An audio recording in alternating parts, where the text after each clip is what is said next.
अस्सलाम वालेकुम dear students. हम पढ़ रहे हैं 9th केमिस्ट्री और जिसमें chapter number 1 fundamentals of chemistry को पढ़ना जारी और सारी है। आज की इस वीडियो का टॉपिक है मोल्स। तो आइए बगैर किसी देर के मोल्स और इससे रिलेटेड न्यूमेरिकल के कॉन्सेप्ट्स को समझते हैं। मोल, अगर टेक्निकली मोल की डेफिनेशन देखी जाए तो इसकी डेफिनेशन है gram atomic mass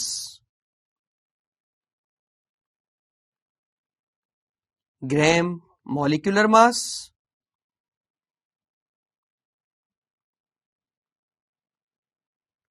and gram formula mass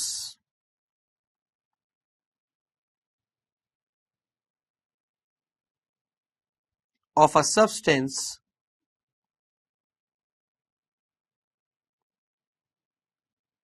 is called mole।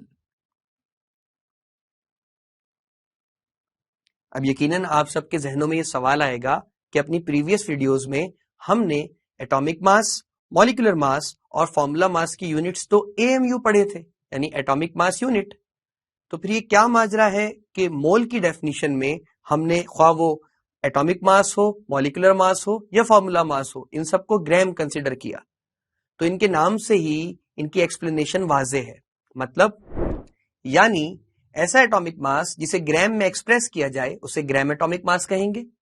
ऐसा मॉलिक्यूलर मास जिसे ग्राम में एक्सप्रेस किया जाए उसे ग्राम मॉलिक्यूलर मास कहेंगे। और ऐसा फॉर्मूला मास जिसे ग्राम्स में एक्सप्रेस किया जाए उसे ग्राम फॉर्मूला मास कहेंगे। लेकिन इसके साथ साथ मोल की एक और डेफिनेशन भी है, आइए देखते हैं। और the amount of a substance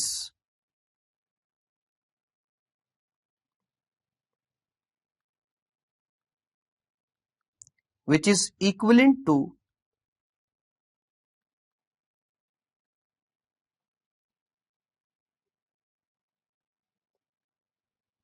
Avogadro's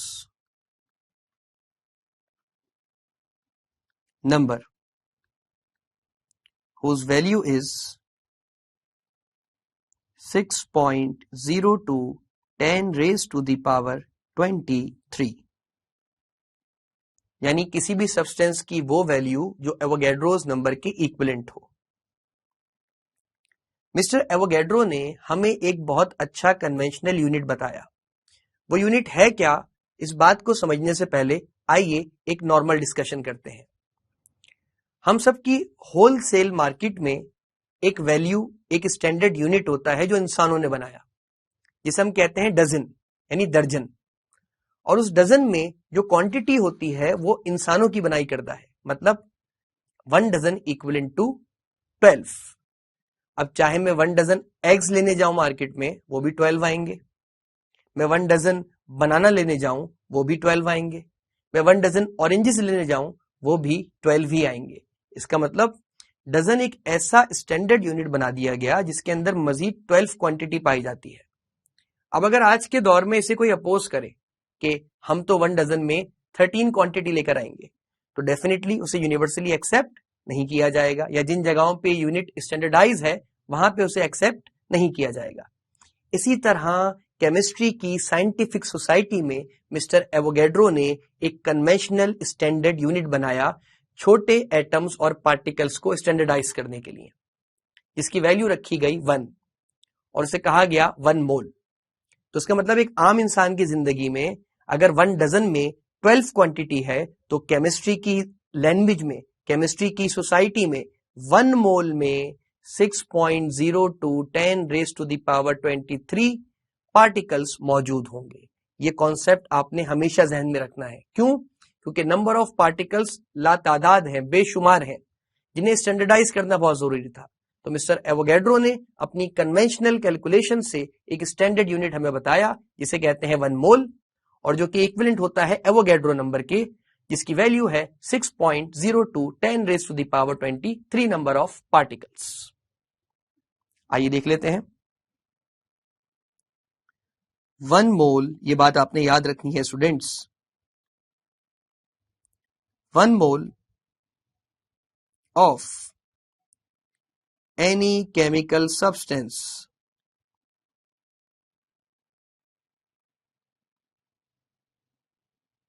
contains 6.02 10 raised to the power 23 number of particles.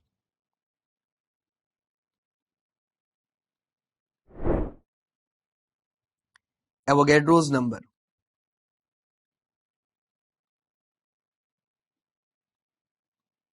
जिसे रिप्रेजेंट किया जाता है capital N with the subscript A, where N represent number and A represents Mr. Avogadro's name.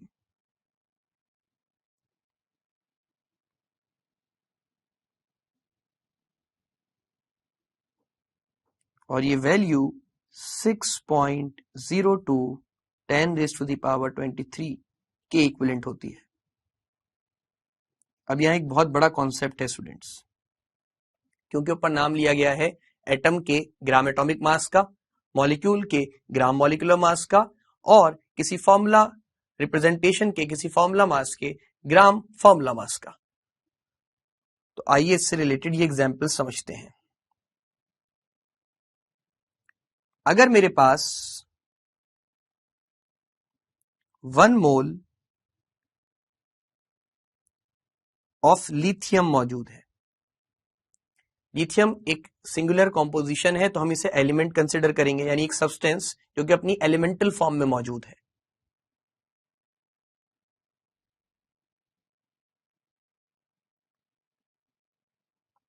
और element में क्या पाए जाते हैं बच्चों? एटम्स। तो इसका मतलब 1 mole of lithium contain how much number of atoms? तो आपका जवाब होगा 6.02 10 raised to the power 23 number of atoms.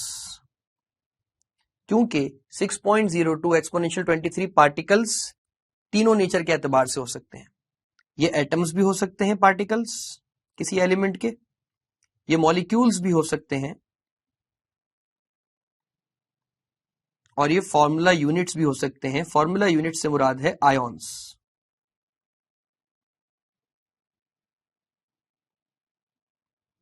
तो जब कभी मैं कहूंगा 6.02 10 raised to the power 23 particles, तो आप सब ये कॉन्सेप्ट अपने जहनों में रखेंगे कि पार्टिकल से मुराद है किसी एलिमेंट में पाए जाने वाले एटम्स, किसी कंपाउंड में पाए जाने वाले उसके मॉलिक्यूल्स अगर वो कोवेलेंट कंपाउंड है, और किसी आयनिक कंपाउंड में पाए जाने वाले उसके फॉर्मूला यूनिट्स यानी कैटाइंस और एनाइंस।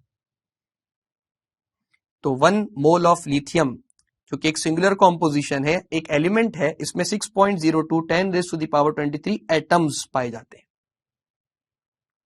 सिमिलरली ये 1 मोल ऑफ लिथियम कितने ग्राम्स के इक्विवेलेंट है? तो अगर आप सबको याद हो, हमने अपनी प्रीवियस वीडियोस में लिथियम का एवरेज एटॉमिक मास लिखा था और पढ़ा था 7 ग्राम्स। इसका मतलब 7 ग्राम्स लिथियम का अगर वजन किया जाए, इसकी वेइंग की जाए, तो हम ये कन्वेंशनली कह सकते हैं केमिकल पर्सपेक्टिव से, केमिस्ट्री के पर्सपेक्टिव से, कि अगर 7 ग्राम लिथियम मेरे पास मौजूद है तो दर हकीकत ये 1 मोल लिथियम है, और इसमें कन्वेंशनली कितने नंबर ऑफ एटम्स पाए जा सकते हैं? Yes, you are right, 6.02 10 raised to the power 23। आइए एक और एग्जांपल देखते हैं एक एलिमेंटल फॉर्म की। 1 मोल ऑफ कार्बन, ये एग्जांपल समझना और आसान होगी। कार्बन सिंपल फॉर्म में कोयला ले लेते हैं, विच इज कोल। ये भी अपनी एलिमेंटल फॉर्म में मौजूद है, यानी अकेला सिंगुलर कॉम्पोजिशन में मौजूद है, तो इसमें भी एटम्स पाए जाएंगे। And according to our modified concept, जो 1 मोल कार्बन का है, इसमें कितने एटम्स हैं स्टूडेंट्स? बिल्कुल सही, 6.02 10 raised to the power 23 atoms. अब जरा याद करें कार्बन का एटॉमिक मास, जो कि हमने पढ़ा था 12, और उसका यूनिट था AMU, पर हम मोल्स के अंदर किसी भी एटम के एटॉमिक मास का ग्राम एक्सप्रेशन रिप्रेजेंट करते हैं, तो ये हो जाएगा 12 ग्राम्स। तो आप समझें कि ये बात कितनी आसान है कि अगर मेरे पास 12 ग्राम्स ऑफ कार्बन मौजूद है, यानी 12 ग्राम कोयला, ब्लैक कार्बन सिर्फ 12 ग्राम्स, तो मैं कह सकता हूं अपनी केमिस्ट्री के पर्सपेक्टिव से कि ये 1 मोल ऑफ कार्बन है। बिल्कुल सही। और इस 1 मोल ऑफ कार्बन में क्योंकि ये सिंगुलर कॉम्पोजिशन है, तो कितने नंबर ऑफ एटम्स मौजूद हैं? 6.02 10⁻23 एटम्स। आइए अब जरा कुछ कोवेलेंट कंपाउंड्स की बात कर लेते हैं। कोवेलेंट कंपाउंड्स में पाए जाते हैं मॉलिक्यूल्स, जैसा कि हमने पढ़ा भी था।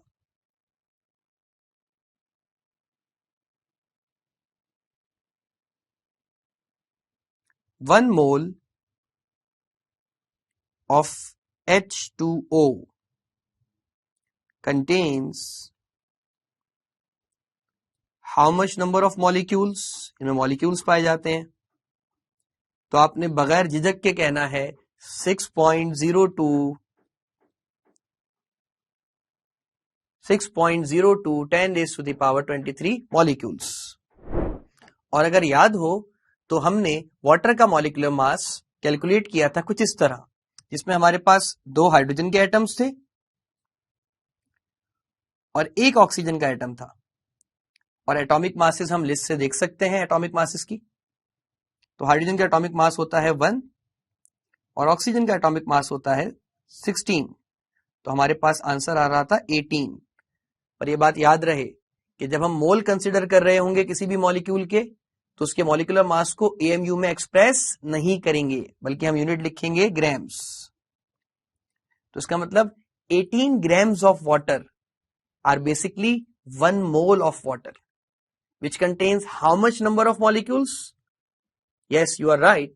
The answer is 6.02 10⁻23 molecules. आइए एक और एग्जाम्पल देखते हैं। 1 mole of कार्बन डाइऑक्साइड, ये भी एक कंपाउंड है, कोवेलेंट कंपाउंड है, तो इसमें भी मॉलिक्यूल्स पाए जाएंगे। और क्योंकि 1 मोल ऑफ मॉलिक्यूल की बात की जा रही है, तो 6.02 10⁻23 मॉलिक्यूल्स। और कार्बन डाइऑक्साइड के ग्राम मॉलिक्यूलर मास की कैलकुलेशन की बात कर लेते हैं। तो 1 atom of carbon sum up होगा 2 एटम्स ऑफ ऑक्सीजन में। कार्बन का एटॉमिक मास होता है 12, ऑक्सीजन का एटॉमिक मास होता है 16। 12 प्लस 32 gives you 44 grams. इसका मतलब अगर कहीं 44 ग्राम्स ऑफ कार्बन डाइऑक्साइड मौजूद है, तो आप कहेंगे कि ये 1 मोल ऑफ कार्बन डाइऑक्साइड है। और उसमें कितने मॉलिक्यूल्स मौजूद हो सकते हैं? 6.02 10⁻23 मॉलिक्यूल्स ऑफ कार्बन डाइऑक्साइड। तो अगर आप गौर कर रहे हो, तो हमने मोल की डेफिनेशन को एक सिस्टमेटिक अप्रोच के थ्रू समझा, जिसमें हमने ग्राम एटॉमिक मास भी लिख दिया एटम्स का, ग्राम मॉलिक्यूलर मास भी लिख दिया कोवेलेंट कंपाउंड्स का, और उनकी वैल्यू को इक्विवेलेंट करा according to mister Avogadro's concept, जिसमें 1 मोल में किसी भी सब्सटेंस के कितने नंबर ऑफ पार्टिकल्स होंगे? 6.02 10⁻23 पार्टिकल्स। और ये 6.02 10⁻23 पार्टिकल्स दरहकीकत किसी भी एलिमेंट के एटम्स हो सकते हैं, किसी भी कोवेलेंट कंपाउंड के मॉलिक्यूल्स हो सकते हैं, और किसी भी आयनिक कंपाउंड के फॉर्मूला यूनिट्स यानी कैटाइंस और एनाइंस हो सकते हैं। तो अब फॉर्मूला यूनिट्स की बात भी कर लेते हैं, यानी कोवेलेंट कंपाउंड्स के बाद आयनिक कंपाउंड्स की बात भी कर लेते हैं।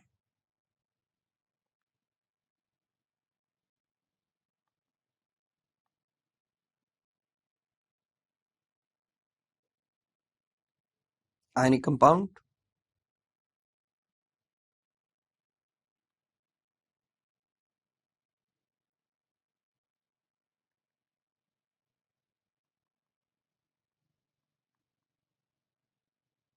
One mole of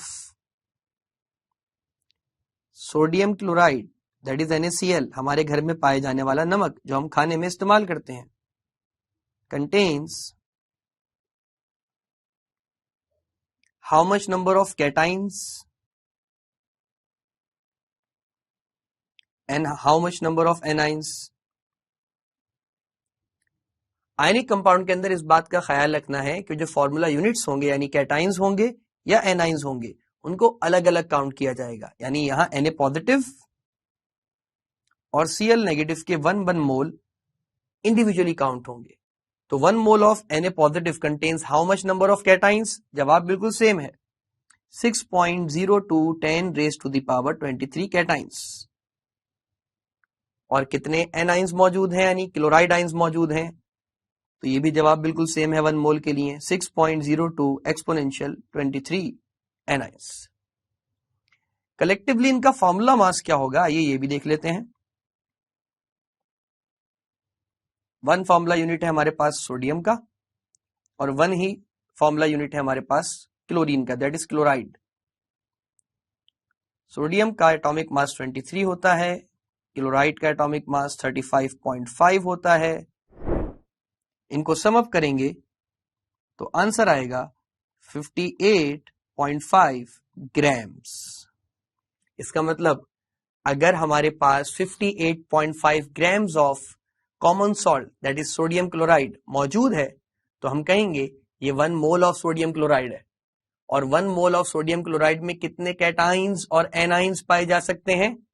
for cations we have a value that is 6.02 10 raised to the power 23 of sodium ions, and for anions we have a value 6.02 exponential 23 chloride ions. तो students, मुझे उम्मीद है कि मोल्स से रिलेटेड ये concepts आपको बहुत अच्छे से और बआसानी समझ आए होंगे। याद रखिए कि मोल्स के ये कॉन्सेप्ट ना सिर्फ 9th क्लास केमिस्ट्री, बल्कि अब जब आप अपकमिंग क्लासेस में केमिस्ट्री पढ़ेंगे तो ये कॉन्सेप्ट बड़े हेल्पफुल साबित होंगे। आइए अब चलते हैं मोल्स के न्यूमेरिकल्स की जानिब। न्यूमेरिकल्स ऑफ मोल्स में हम सबसे पहले बात करने वाले हैं एक मैथमेटिकल एक्सप्रेशन की। आइए देखते हैं। देखिए स्टूडेंट्स, नंबर ऑफ मोल्स के न्यूमेरिकल को सॉल्व करने के लिए जो सबसे पहली मैथमेटिकल एक्सप्रेशन है वो है number of moles is equal to mass in grams upon molar mass. ये फॉर्मूला या ये मैथमेटिकल एक्सप्रेशन हम कब अप्लाई करेंगे ये भी समझ लें। जब कभी भी न्यूमेरिकल्स में यानी वर्ड प्रॉब्लम्स में हमारी रिक्वायरमेंट नंबर ऑफ मोल्स होगी, यानी हमें मोल्स मालूम करने होंगे, और किसी भी सब्सटेंस का हमें मास गिवन होगा, वो भी ग्राम्स यूनिट में, तो आप ये मैथमेटिकल एक्सप्रेशन यूज कर सकते हैं। अब सवाल ये है कि ये मोलर मास क्या है, तो इससे भी डरने की जरूरत नहीं है।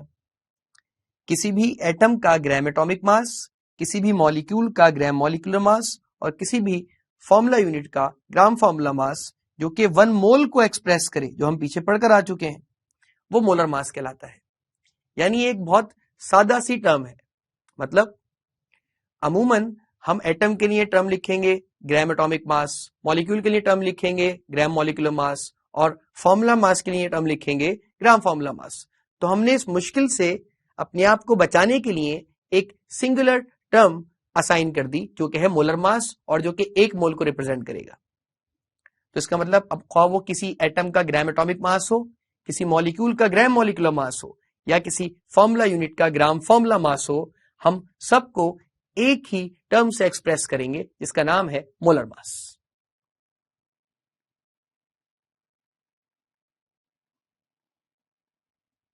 तो मोलर मास की डेफिनेशन भी आपके सामने है। Gram atomic mass, gram molecular mass and gram formula mass which expresses 1 mole of a substance is called molar mass. आइए अब हम अपनी कोर्स आउटलाइन के कुछ न्यूमेरिकल्स पढ़ते हैं। Calculate the number of moles for the following. 20 grams of hydrogen जो कि अपनी एलिमेंटल फॉर्म में मौजूद है, 20 ग्राम्स ऑफ कार्बन डाइऑक्साइड जो अपनी कोवेलेंट कंपाउंड की फॉर्म में गिवन है, एक मॉलिक्यूल की फॉर्म में, और 20 ग्राम्स ऑफ सोडियम क्लोराइड जो कि एक फॉर्मूला यूनिट है किसी आयनिक कंपाउंड का, सोडियम क्लोराइड का। तो इसका मतलब हम तीनों तरह की केमिकल सब्सटेंसेस के मोल्स कैलकुलेट करने वाले हैं, और ये एक ही क्वेश्चन में 3 पार्ट्स हैं न्यूमेरिकल के। तो आइए न्यूमेरिकल सॉल्विंग की तरफ चलते हैं। आइए पार्ट ए सॉल्व करते हैं। पार्ट ए सॉल्व करने के लिए सबसे पहले हम डेटा अलाइन करते हैं। क्वेश्चन में हमसे नंबर ऑफ मोल्स पूछे गए हैं, तो पार्ट ए में जिसके मोल्स पूछे गए हैं वो है हाइड्रोजन, तो हम लिख देंगे मोल्स ऑफ हाइड्रोजन, आगे क्वेश्चन मार्क, फिर लिखेंगे mass of hydrogen, mass of hydrogen students हमारे पास है क्वेश्चन के मुताबिक 20 ग्राम्स। और अभी हमने आपको बताया था जब कभी मोल्स फाइंड आउट करने हो और मास गिवन हो तो जो फॉर्मूला हम अप्लाई करते हैं वो फॉर्मूला होता है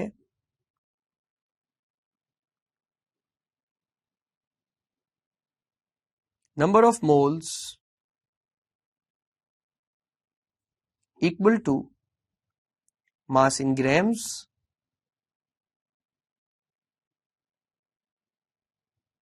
upon molar mass.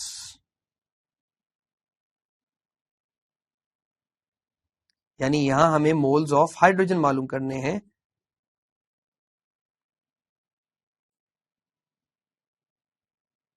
Mass in grams of hydrogen हमें गिवन है 20 ग्राम्स और मोलर मास हाइड्रोजन का हम साइड में कैलकुलेट कर लेते हैं। दो एटम्स हैं हाइड्रोजन के, एटॉमिक मास 1 होता है, आंसर आएगा 2 ग्राम्स। क्योंकि ये मोल्स के एतबार से है तो सिर्फ ग्राम नहीं लिखेंगे बल्कि लिखेंगे ग्राम अपॉन मोल, जिसे आप शॉर्टली ग्राम मोल इनवर्स भी लिख सकते हैं। तो मैं न्यूमेरिकल में अमूमन ग्राम मोल इनवर्स लिखता हूं, 2 ग्राम्स मोल इनवर्स। यहां ग्राम से ग्राम कैंसिल आउट हो जाएगा, 2 10s are 20। ये मोल नेगेटिव फॉर्म में है, जब ये डिनोमिनेटर से न्यूमरेटर में शिफ्ट होगा तो आंसर आ जाएगा 10 मोल्स। इसका मतलब एक आसान सा न्यूमेरिकल, और इसका रिजल्ट हम अलाइन कर देंगे।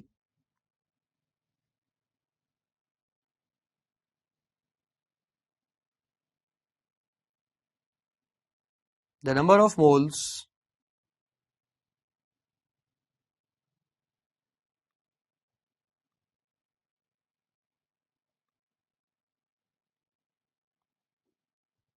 the number of moles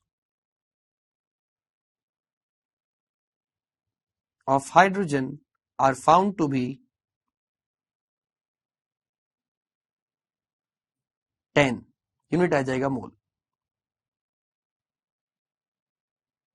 आइए नेक्स्ट पोर्शन की जानिब बढ़ते हैं। अगला पार्ट है इसका 20 ग्राम्स ऑफ कार्बन डाइऑक्साइड के मोल्स हमें फाइंड आउट करने हैं।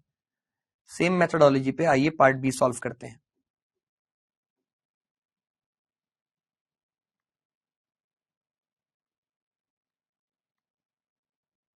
Part B data,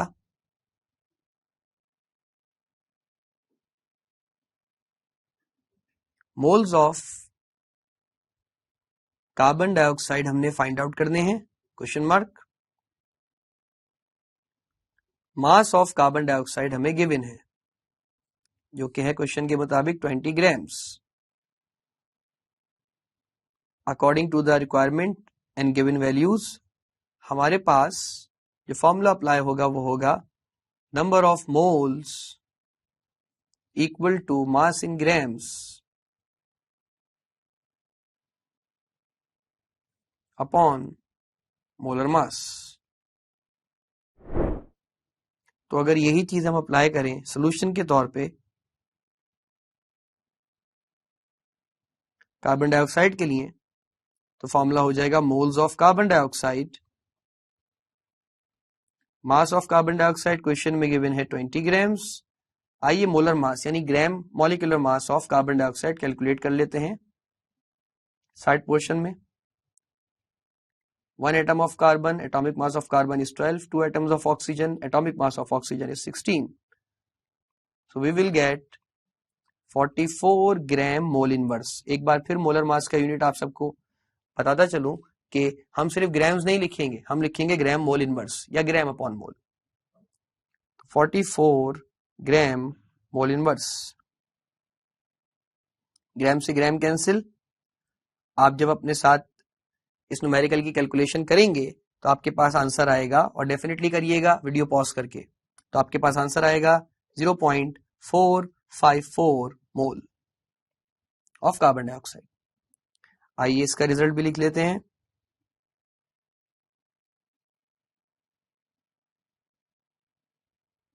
the number of moles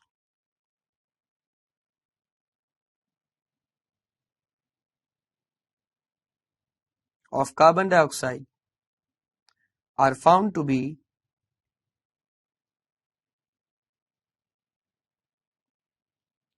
0.454 मोल। तो इस तरह हमने अपना सेकंड पार्ट ऑफ न्यूमेरिकल भी सॉल्व कर लिया। अब लास्ट की बारी है, that is 20 gram of sodium chloride. आइए देखते हैं। और ये सब हम अभी तक एक ही फॉर्मूले से सॉल्व कर रहे हैं।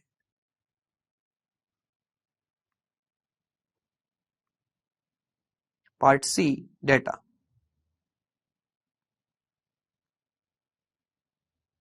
अकॉर्डिंग टू द क्वेश्चन हमारे पास number of moles of NaCl हमें मालूम करने हैं। मास ऑफ NaCl हमें गिवन है जो कि है 20 ग्राम्स। एक दफा फिर क्वेश्चन देख लें। ये था हमारा ओवरऑल क्वेश्चन, जिसमें हम हाइड्रोजन का नंबर ऑफ मोल्स कैलकुलेट कर चुके हैं, कार्बन डाइऑक्साइड के मोल्स भी कैलकुलेट कर चुके हैं, और 20 ग्राम्स हमें सोडियम क्लोराइड का मास गिवन था, इसके मोल्स भी हमसे पूछे गए हैं। ठीक है जनाब, आइए इस पे फॉर्मूला अप्लाई करते हैं। So according to the conditions हमें नंबर ऑफ मोल्स कैलकुलेट करने हैं। मास इन ग्राम्स हमें दिया गया है, और मोलर मास हम कैलकुलेट कर लेंगे एटॉमिक मासेस की मदद से, जो कि इसका फॉर्मूला मास होगा, एक मोल को एक्सप्रेस कर रहा होगा। और अगर सॉल्यूशन देखें तो आंसर आएगा moles of NaCl mass 20 grams given है। मोलर मास यानी फॉर्मूला मास कैलकुलेट कर लेते हैं। सोडियम का एक फॉर्मूला यूनिट है 23, इसका मास होता है एटॉमिक मास। ये आपको टेबल से, चार्ट से एटॉमिक मासेस की बार बार रिकॉल करना होगा, देखना होगा, या फर्स्ट 30 एलिमेंट्स के एटॉमिक मासेस आप अपने जहनों में मेमोराइज कर लें, वो ज्यादा आसान रहेगा। लेकिन ये एक लॉन्ग टर्म पैटर्न है, इस पे कोशिश जारी रखिएगा, वरना देख के भी सॉल्व कर सकते हैं। 1 मोल ऑफ क्लोरीन जो हमारे पास यहाँ पे 1 एटम ऑफ क्लोरीन हमारे पास जो यहाँ गिवन है, उसका मास एटॉमिक मास 35.5 होता है। 23 प्लस 35.5 गिव्स यू 58.5 ग्राम्स।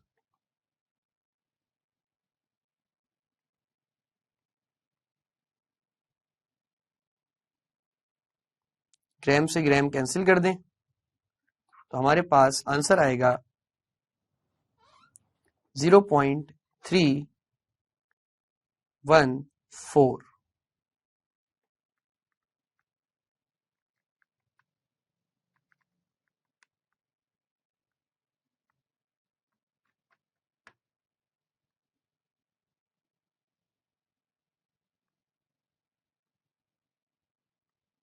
हमारे पास आंसर आएगा 0.341 मोल। आइए इसका रिजल्ट भी लिख लेते हैं।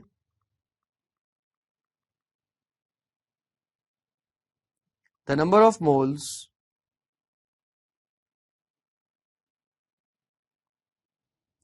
for NaCl are found to be 0.341 मोल। मुझे उम्मीद है मोल्स के पहले फॉर्मूले से रिलेटेड ये न्यूमेरिकल और इनकी कैलकुलेशंस आपको बहुत आसानी से समझ आई होंगी, पर मोल के कुछ और फॉर्मूले अभी बाकी हैं, और उनसे रिलेटेड न्यूमेरिकल्स हम अपनी अपकमिंग वीडियोस में पढ़ेंगे। तो मैं मिलता हूं आपसे नेक्स्ट वीडियोस में।